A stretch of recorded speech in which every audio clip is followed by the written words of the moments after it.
കുടിക്കുക, മനസ്സൊന്ന് സന്തോഷിപ്പിക്കുക. മാളിക വീട്ടിൽ മന്മഥൻ മുതലാളി സ്പോൺസർ ചെയ്യുന്ന മോരും വെള്ളം. പാമ്പുകൾക്ക് മാളമുണ്ട്, പറവകൾക്ക് ആകാശമുണ്ട്. വെയിലത്ത് ദാഹിച്ചു വരുന്നവർക്ക് ഇതാ ഒരു മോരും വെള്ളം. കുടിക്കുക, മനസ്സൊന്ന് സന്തോഷിക്കുക. മന്മഥൻ മുതലാളി സ്പോൺസർ ചെയ്യുന്ന മോരും വെള്ളം. ഒരു ഗ്ലാസ് എത്ര? അയ്യോ, ഇത് പൈസ ഒന്നും വേണ്ട, ഫ്രീ ആണ്. പറഞ്ഞോട്ടെ, ഫ്രീ ആയിട്ടാണ്. ഇവിടെ സ്പോൺസർ പരിപാടിയാണ്. അതായത് മന്മഥൻ മുതലാളി, മാളി വീട്ടിൽ മന്മഥൻ മുതലാളി സ്പോൺസർ ചെയ്യുന്ന മോരും വെള്ളം. നല്ല ചൂടല്ലേ ഏട്ടാ, മനസ്സൊക്കെ ഒന്ന് സന്തോഷിക്കട്ടെ, ഒന്ന് തടുക്കട്ടെ. എങ്ങനെയുണ്ട്? അടിപൊളിയല്ലേ? അപ്പോൾ ഇതിന് ചിലവൊക്കെയുള്ളതല്ലേ? പിന്നെ മുതലാളിക്ക് ഭയങ്കര ചിലവല്ലേ, എല്ലായിടത്തും കൊടുക്കുന്നുണ്ട്, അവിടെ ഇവിടെയൊക്കെ ആയിട്ട് കൊടുക്കുന്നുണ്ട്. ഇത് ഇങ്ങനെ കൊടുത്താൽ നിങ്ങൾക്ക് എന്ത് കിട്ടും? എനിക്ക് പുണ്യം കിട്ടും, മുതലാളിക്ക് കുറേ പൈസ പോയി കിട്ടും. വരിക, കുടിക്കുക, മനസ്സൊന്ന് തണുപ്പിക്കുക. മാളിക വീട്ടിൽ മന്മഥൻ മുതലാളി സ്പോൺസർ ചെയ്യുന്ന മോരും വെള്ളം. എങ്ങനെയുണ്ട്? കൊള്ളാം. ഞാൻ ഒരു ഐഡിയ പറയട്ടെ. നിങ്ങളിതിങ്ങനെ ഫ്രീ കൊടുത്തിട്ടൊരു കാര്യമില്ലല്ലോ. നമുക്കിതൊരു 10 രൂപ വിറ്റാലോ? എങ്ങനെ? അല്ല, നമുക്കിതൊരു ബിസിനസ് ആക്കാമെന്ന്. ഇത് ബിസിനസ് ആക്കാൻ വേണ്ടിയിട്ടല്ല മുതലാളി തുടങ്ങിയേക്കണത്. മുതലാളി ഈ സാമ്പത്തിക തട്ടിപ്പിൽ കുറേ നാൾ ജയിലിലായിരുന്നല്ല. അപ്പോൾ ജയിലിൽ നിന്ന് പുറത്തിറങ്ങിയപ്പോഴത്തേക്ക് പുള്ളിക്ക് ഭയങ്കരമായിട്ട് മാനസാന്തരപ്പെട്ട്. നാട്ടുകാരുടെ ഇടയിൽ പുറത്ത് നോക്കണം, ആളുടെ ഇടയിൽ ഒരു കണ്ണിലുണ്ണി ആവണം, അതൊക്കെ പറഞ്ഞിട്ടാണ് പുള്ളി ഇപ്പോൾ ഇതുപോലുള്ള ചാരിറ്റി പ്രവർത്തനങ്ങളൊക്കെ ചെയ്തിട്ട് നാട്ടുകാരുടെ ഇടയിൽ ഒരു പ്രീതി പിടിച്ച് വിട്ടാൻ വേണ്ടി ചെയ്യണതാണ്. അത് ഞാനിങ്ങനെ പൈസ കൊടുത്തെന്ന് പറഞ്ഞിട്ടുണ്ടെങ്കിൽ മുതലാളി എന്നെ പിണങ്ങൂലേ? മുതലാളി കണ്ണിലുണ്ണിയാവും, തനിക്ക് വല്ലതും കിട്ടുമോ? അതിനകത്ത് ഒന്നും കിട്ടൂല. ഞാൻ അതുകൊണ്ടാണ് പറഞ്ഞത്, നമുക്കിത് 10 രൂപ വിറ്റാൽ ഒരു 5 രൂപ തനിക്കും കിട്ടും, 5 രൂപ എനിക്കും കിട്ടും. എന്താണ് ഈ പറയണത്? ഞാൻ പൈസക്ക് ഈ സാധനം കൊടുത്തെന്ന് പറഞ്ഞാൽ മുതലാളി അറിഞ്ഞാൽ എന്നെ പറഞ്ഞു വിടുമെന്ന്. എന്നാൽ വേറെ ഐഡിയ ഉണ്ട്. താനും നിൽക്കണ്ട, ഞാനും നിൽക്കണ്ട, ഒരു ബംഗാളിനെ നിർത്താം. അതാകുമ്പോൾ 2 രൂപ അവനും കൊടുക്കാം, 4 രൂപ ഞാനും കൊടുക്കും, 4 രൂപ തനിക്കും തരാം. അല്ല, വേറെ ചെറിയൊരു കൺഫ്യൂഷൻ ഉണ്ട് ഇതിനകത്തേ. 2 രൂപ ബംഗാളിക്ക് കൊടുത്ത്, 4 രൂപ ഞാനെടുത്ത്, പിന്നെ 4 രൂപ തനിക്ക് തന്നെ എന്തിനാണ്? അപ്പോൾ അത് കൊള്ളാം. ഞാനല്ല ഐഡിയ പറഞ്ഞു തന്നത്. ഇത് ഐഡിയക്ക് ഒരു വിലയില്ലേ? ഐഡിയ പറഞ്ഞ് കാശുണ്ടാക്കണ മലയാളിയാണല്ലേ. ഇപ്പോഴാണ് യഥാർത്ഥം മലയാളീനെ ഞാൻ കണ്ടത്. മോരും വെള്ളം കുടിച്ചിട്ട് മലയാളി പോകാൻ നോക്ക് കേട്ടാ. താല്പര്യമില്ലെങ്കിൽ വേണ്ട. ബാക്കിയുള്ളവൻ്റെ കഞ്ഞിയിൽ പാറ്റിടാൻ വേണ്ടി വന്നേക്കാണ് മലയാളി. വരിക, കുടിക്കുക, മനസ്സൊന്ന് തണുപ്പിക്കുക. മോരും വെള്ളം. മാളിക വീട്ടിൽ മന്മഥൻ മുതലാളി സ്പോൺസർ ചെയ്യുന്ന മോരും വെള്ളമാണ്. കുടിക്കൂ. നല്ല ചൂടല്ലേ ഏട്ടാ? നല്ല ചൂടാണ്, നല്ല ചൂടാണ്. മോരും വെള്ളത്തിന് ചൂടില്ല, തണുപ്പാണ്ടാ. എങ്ങനെയുണ്ട്? സൂപ്പറായിട്ടുണ്ടാ. ഇതാരാണ് ചെയ്യണത്? ഇത് നമ്മുടെ മാളിക വീട്ടിൽ മന്മഥൻ മുതലാളി. ജയിലിൽ കിടന്ന പാർട്ടിയാ? ജയിലിൽ കിടന്നത് പുള്ളി പറ്റിപ്പോയി. അതാണ് കാര്യം. കൊള്ളാണ്, സംഭവം കൊള്ളാം. ഇതെല്ലാം ചെയ്യാൻ ഭയങ്കര ഒരു നന്മയാണ്. ഒറ്റ മിനിറ്റ് ഒന്ന് വീഡിയോ എടുത്തേക്കട്ടെ. നമസ്കാരം. മാളിക വീട്ടിൽ മന്മഥൻ മുതലാളി ഈ ജനങ്ങൾക്ക് വേണ്ടി ചെയ്യുന്ന ഈ സൽപ്രവൃത്തി വളരെ നല്ല കാര്യങ്ങളാണ്.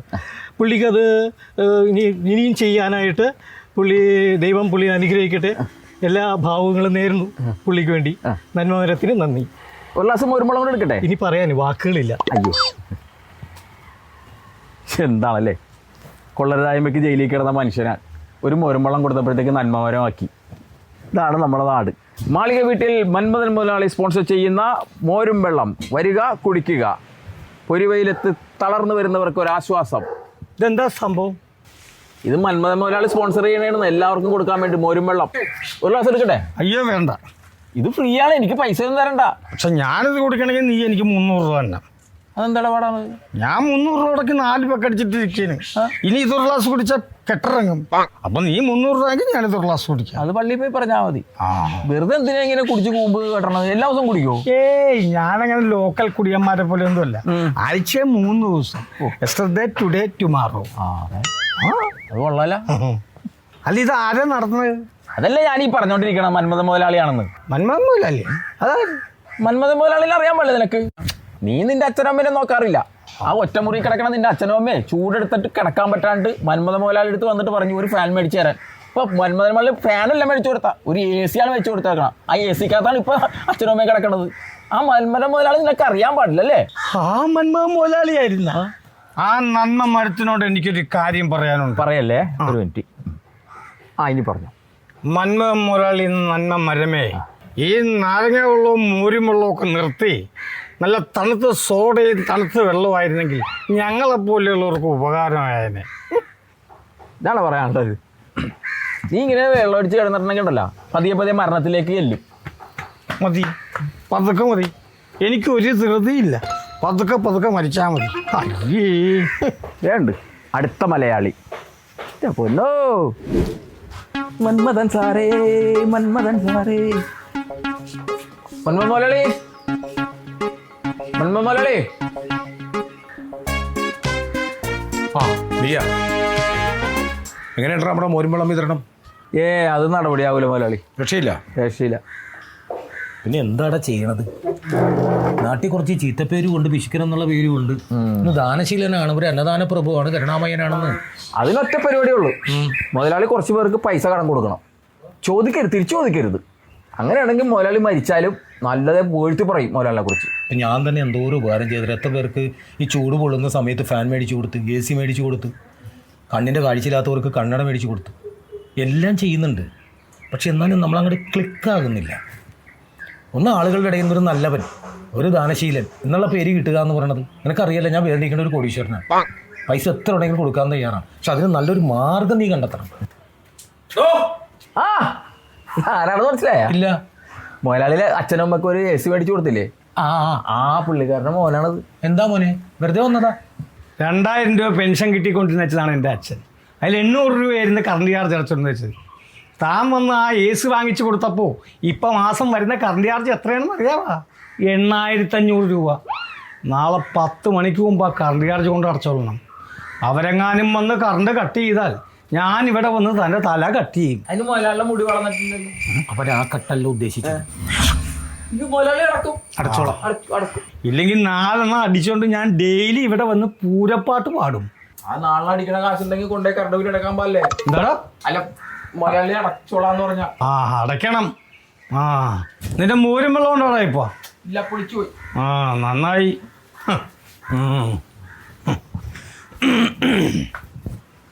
ഇത്രമാത്രം നമ്മളെ വന്ന് ഉപദ്രവിക്കാൻ നമ്മ അവന് എന്ത് ഉപകാരം ചെയ്തടാ? മുതലാളി AC മേടിച്ചു കൊടുത്തില്ലേ? ഇനി ഒരാൾക്ക് ഞാൻ ഒരു സാധനം കൈകൊണ്ട് കൊടുക്കില്ല. മുതലാളി ഞാൻ നോക്കിയിട്ടേ നമുക്ക് ഈ വ്യക്തികൾക്ക് കൊടുക്കണ്ട. ഇപ്പോൾ ട്രെൻഡ് അനുസരിച്ചിട്ട് നമുക്ക് മാറാം. ഇപ്പോഴത്തെ ട്രെൻഡാണ് പാമ്പുകൾ. ഇപ്പോൾ പാമ്പിനെ നമുക്ക് ഒന്ന് പാമ്പ് പിടുത്തക്കാരെ 2 പേർ റെഡിയാക്കിയാലോ? പാമ്പ് കൊടുത്തക്കാരാ? ആ പാമ്പുകൾ ഇഷ്ടം പോലെ ഇറങ്ങിയിട്ടുണ്ടല്ലോ. ആ ഇപ്പോൾ ഒരു മലമ്പാമ്പ് വന്നു പോയില്ലേ? അത് മലമ്പാമ്പ്, അതല്ല വിഷപ്പാമ്പുകൾ ഇഷ്ടം പോലെ ഇറങ്ങിയിട്ടുണ്ട്. ഇപ്പോൾ എടാ അവരെയൊക്കെ കുട്ടികളെയൊക്കെ കടിക്കണല്ലേ. ആ അപ്പം നമുക്ക് പാമ്പിനെ പിടിക്കാൻ വേണ്ടിയിട്ട് 2 പേരെ അങ്ങോട്ട് ഇറക്കാം. എല്ലാ വീടുകളിലും കയറി ഇറങ്ങിയിട്ട് പാമ്പിനെ പിടിക്കണമെന്നുണ്ടെങ്കിൽ സൗജന്യമായിട്ട് പാമ്പിനെ പിടിച്ചു കൊടുക്കപ്പെടുമെന്നും പറഞ്ഞിട്ട് ബോർഡ് വെക്കാം. എടാ അത് നമ്മൾ ഇടപെടുമ്പോൾ ശ്രദ്ധിച്ചു വേണം ഇടപെടാൻ. പക്ഷിയുടെ കാര്യത്തിലും പാമ്പിൻ്റെ കാര്യത്തിലും നമ്മൾ ഇടപെട്ടാൽ നമ്മൾ അകത്തു പോകും. അതൊക്കെ നമ്മൾ ജനങ്ങൾ വോട്ട് ചെയ്ത് വിജയിച്ച ജനപ്രതിനിധികളാണ് ചെയ്യേണ്ടത്. ഓ അവരിപ്പോൾ കീരിയും പാമ്പായിട്ട് നടക്കണല്ലേ, അതിൻ്റെ ഇടയ്ക്ക് അവർക്ക് എങ്ങനെ പാമ്പിനെ പിടിക്കാൻ സമയം? പിന്നെന്താ മാർഗം? പിന്നെന്താ മാർഗം എന്ന് വെച്ചാ നന്ദി പറയാൻ വേണ്ടി മോലാളി, അയ്യോ മോലാളി രക്ഷിക്കണം, മോലാളി രക്ഷിക്കണേ. എനിക്ക് കിളി വരും. എന്താ എന്താ കാര്യം? എന്റെ ഭർത്താവിനെ ഉപേക്ഷിച്ചു പോയി മോലാളി. സങ്കടകാര്യമാണ്. സങ്കടമാണെങ്കിൽ സന്തോഷത്തോടെ പറ. എന്താ കാര്യം? 2 വർഷമായിട്ട് ഞങ്ങൾ ചെറിയൊരു പിണക്കത്തില് അവിടെ ഇവിടെ ആയിട്ട് നിൽക്കിയിരുന്നു. അപ്പൊ ഞങ്ങൾ പെണ്ണുങ്ങൾ വേണമല്ലോ ഇച്ചിരി ഒതുങ്ങി കൊടുക്കാന്ന് വിചാരിച്ച് ഞാൻ കഴിഞ്ഞ ദിവസം പുള്ളീനെ ഫോൺ ചെയ്ത് ഞാൻ പറഞ്ഞു, ചേട്ടാ നമ്മുടെ പിണക്കമൊക്കെ മാറ്റിയിട്ട് മറന്നിട്ട് ഒന്നിച്ച് നമുക്ക് ജീവിക്കാം.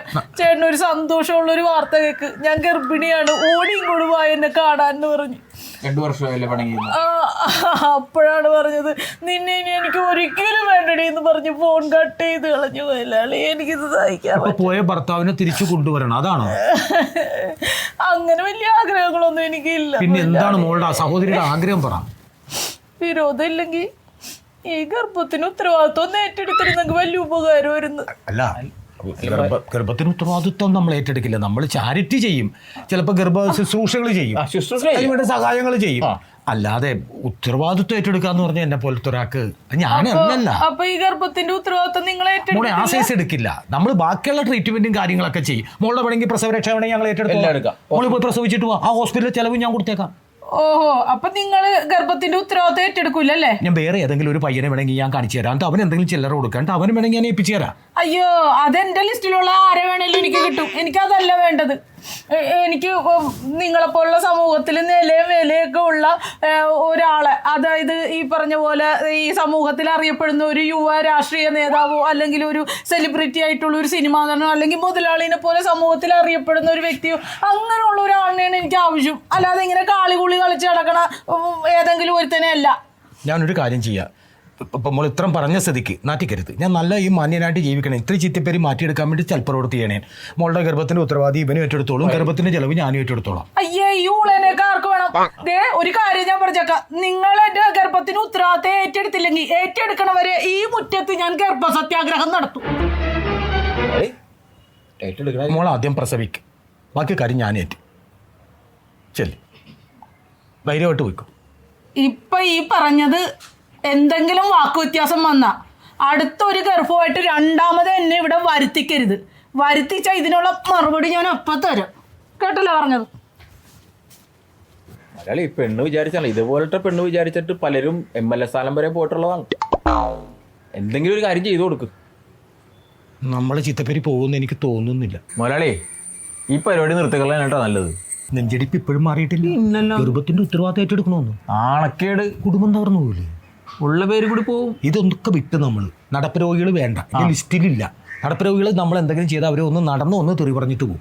കിടപ്പ് രോഗികളെ കാണും. കിടപ്പ് രോഗികളാണ്. എടാ കിടന്നുപോയ രോഗികളില്ലേ, ഒറ്റപ്പെട്ടു പോയവർ, വീട്ടിലാരും ഇല്ലാത്തവർ, മക്കളില്ലാത്തവർ, മക്കൾ നോക്കാത്തവർ, അങ്ങനെയുള്ള ആളുകളെ സംഘടിപ്പിച്ച് നമ്മളൊരു ഷെഡ് പണിത് നമ്മൾ അതിനകത്ത് കൊണ്ടുവരുന്നു. അവർക്ക് വേണ്ട എല്ലാ സാധനങ്ങളും അവരുടെ ഇഷ്ടം പോലെ അങ്ങോട്ട് ചെയ്തു കൊടുക്കുന്നു. അപ്പം അവരുടെ ഒരു പ്രാർത്ഥനയുണ്ട്, അത് നമുക്ക് പുണ്യം കിട്ടും. അത് നല്ല ഐഡിയ ആണത്. അപ്പം ഞാൻ പബ്ലിസിറ്റി ചെയ്തോട്ടെ. നീ ധൈര്യമായിട്ട് ചെയ്തോ. പാവങ്ങളെല്ലാവരും ഇങ്ങോട്ട് വാന്ന് പറയും. ഇങ്ങോട്ട് വന്നു.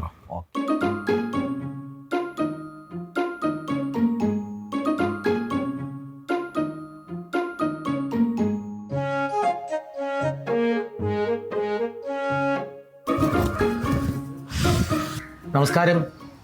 നാട്ടിൽ നന്മ ചെയ്യണമെന്ന് ആഗ്രഹിക്കുന്ന ആളുകൾക്കിടയിലെ ഒരാളാണ് ഞാൻ. എൻ്റെ മനസ്സ് അങ്ങനെയാണ്. ഞാൻ മോരുംവെള്ള വിതരണം പൊരിവെയിലത്ത് നടത്തി, നാരങ്ങ വിതരണം നടത്തി, ഫാനില്ലാത്തവർക്ക് ഫാൻ വാങ്ങിച്ചു കൊടുത്തു, AC വാങ്ങിച്ചു കൊടുത്തു, കണ്ണ് ഓപ്പറേഷൻ ചെയ്തു കൊടുത്തു, വിധവകൾക്ക് മാസം 2000 രൂപ വെച്ച് കണ്ടെത്തി അവരുടെ കയ്യിൽ ഏൽപ്പിച്ചു, വിവാഹങ്ങളിൽ പങ്കെടുത്തു, ഒരേ പവൻ്റെ സ്വർണം കൊടുത്തു. പിന്നെ കുറേ കാര്യങ്ങൾ നമ്മൾ ചെയ്തു. അത് മനസ്സിൽ നന്മയുള്ളത് കൊണ്ടാണ്.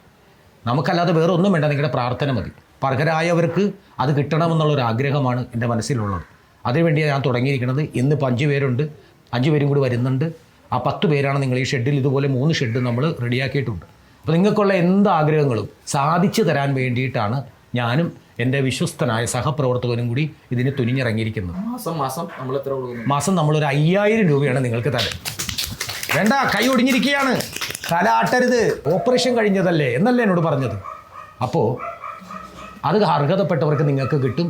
നിങ്ങൾ ഓരോരുത്തരും നിങ്ങളുടെ പേരും അഡ്രസ്സും ഫോൺ നമ്പർ ഉണ്ടെങ്കിൽ അതും ഒക്കെ ഇവിടെ രജിസ്റ്ററിൽ ചെയ്യണം. വിശ്വാസത്തോടെ നിൽക്കണം, നന്മ ചെയ്യാൻ വേണ്ടി നിൽക്കണം എന്ന് മാത്രം. നിങ്ങൾക്ക് കുഴപ്പമൊന്നുമില്ലല്ലോ. ഞാൻ ഈ രോഗിനെ കൊണ്ടുവന്ന പരോപകാരിയാണ്. ഓക്കെ, ആ ഒരു മനസ്സ് വളരെ വലുതാണ് അല്ലേ? അപ്പം അങ്ങനെയുള്ള ആളുകളാണ്. അപ്പം അതുകൊണ്ടാണ് ഞാൻ പറയുന്നത്, നിങ്ങൾക്ക് വേണ്ട എല്ലാ കാര്യങ്ങളും, എന്ത് കാര്യങ്ങളും ചെയ്തു തരുന്ന ഒരു നന്മപരമായിട്ട് തന്നെ കണ്ടാൽ മതി. മലയാളി ഈ ഇരിക്കണവരെല്ലാവരും അർഹതപ്പെട്ടവർ തന്നെയാണെന്ന് മലയാളിക്ക് തോന്നുന്നുണ്ടോ?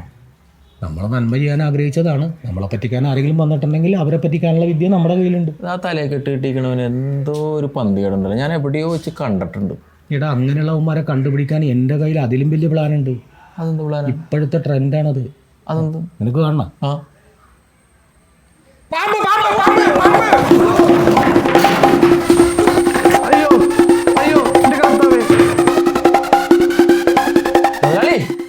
പാമ്പെന്ന് പറഞ്ഞപ്പോ കയ്യും കാലും ഒടിഞ്ഞവരൊക്കെ എഴുന്നിട്ട് ഓടിക്കളഞ്ഞല്ല. നീ ഇവിടെ കിടന്നത് ഉള്ളില്ലേ? അതാണ് എന്റെ ഐഡിയ. നമ്മളെ തട്ടിക്കാനും വെട്ടിക്കാനും വന്നവന്മാരാണ് പാമ്പെന്ന് പറഞ്ഞപ്പോ ഓടിക്കളഞ്ഞത്. ഒരാള് മാത്രം ഇവിടെ കിടപ്പുണ്ട്. അവൻ എന്തേ ഓടാഞ്ഞത്? അവനാണ് യഥാർത്ഥ കിടപ്പ് രോഗി. അവനെപ്പോലുള്ള ആളുകൾ വേണം നമ്മൾ ചികിത്സിക്കാനും നോക്കാനും ശുശ്രൂഷിക്കാനും സാന്ത്വനിപ്പിക്കാനും. അങ്ങനെയുള്ള ആളുകൾ നമ്മൾ അവർ ചെയ്യുമ്പോൾ അവരുടെ പ്രാർത്ഥന കൊണ്ട് നമുക്ക് പുണ്യം കിട്ടും, മരിച്ചാൽ നമുക്ക് സ്വർഗവും കിട്ടും, നമ്മൾ ചെയ്ത പാപവും മാറും. ആരെങ്കിലും ഒരാൾ സഹായിക്കാന്ന് പറഞ്ഞ് മുന്നോട്ട് വന്ന അവരെ പറ്റിക്കാനും കുറെ ആൾക്കാർ അല്ലേ മലയാളി? കാലം പോയൊരു പോക്കേ.